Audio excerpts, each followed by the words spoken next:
dear friend, from grief to grief. Only a mother can have an idea of what pain I felt. My daughter went missing yesterday morning, leaving behind all her possessions and even the little money she had. I have never suffered so much in all my life. It was not until after 2 o'clock that I finally received a letter from my daughter and another from the Mother Superior. I went to the convent at once, but all I could obtain from Cecile in the midst of many tears was that she could only be happy in the convent and had been afraid I would thwart the vocation she feels to become a nun. I fear the deaths of Madame de Tourvel and Monsieur de Valmont have greatly affected her young mind. However much I respect a religious vocation, I could not see my daughter embrace it without pain. The difficulty of my situation is greatly increased by the very near return of Monsieur de Gercourt. Ought I to break off so advantageous a marriage? You would greatly oblige me if you would tell me what you would do in my place. Oh, I think there is nothing so terrifying as to have to decide the fate of others. How can we ever make our children happy if it is not enough to desire their happiness and to work for it as hard as we can?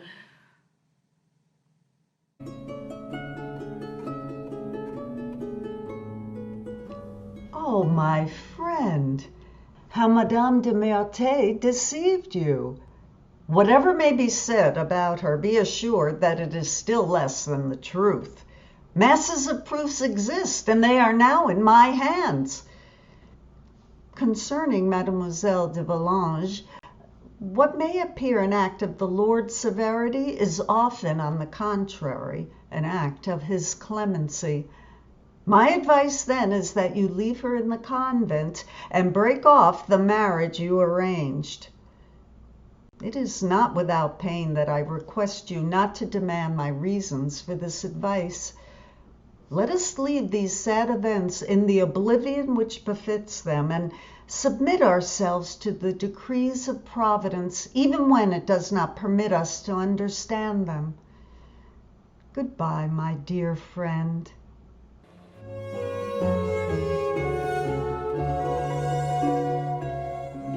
Madame, the packet I have the honor to send you contains, as you requested, all of Mademoiselle de Volanges' letters. Can one resist the keenest indignation against Madame de Merteuil when one recollects with what dreadful pleasure she perverted so much innocence? No, I am no longer in love. That is not what makes me defend Mademoiselle de Volanges. But what other girl, coming from a convent without experience, without ideas, bringing into society only an equal ignorance of good and evil, what other girl, I say, would have resisted any better such criminal cunning?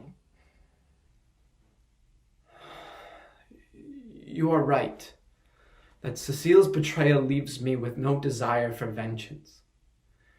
It is sufficient to be obliged to give up loving her, but it would cost me too much to hate her.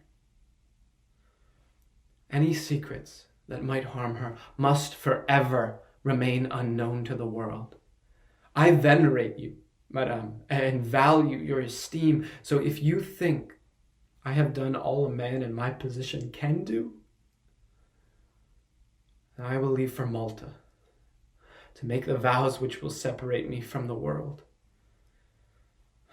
I shall try to forget under a foreign sky the accumulated horrors whose memory can never but wither my soul.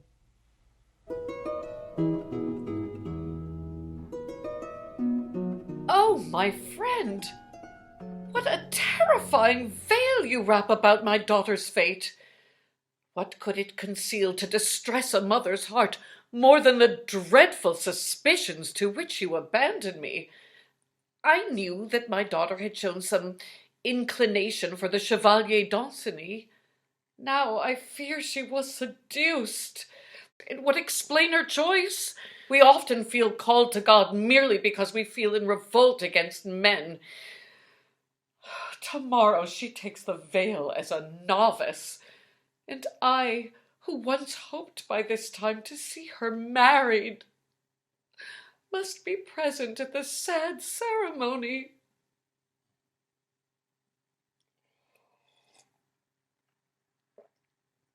I continue to hear all sorts of rumors about Madame de Merteuil, such that her worst enemies are divided between the indignation she merits and the pity she inspires.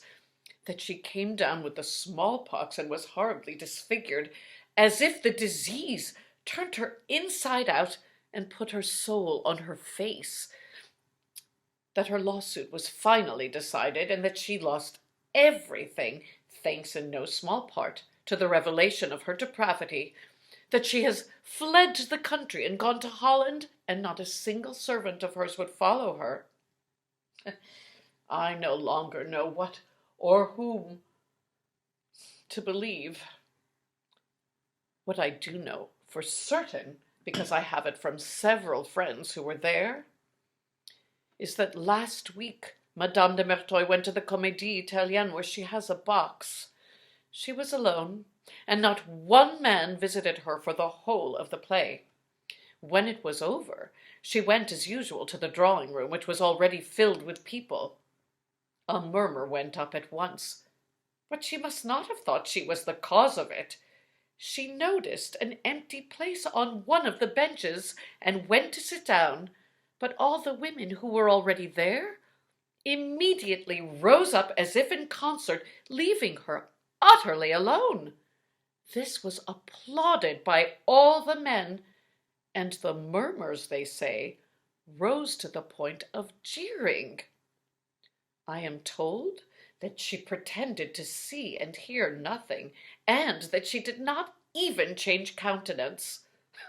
But I really think that claim exaggerated.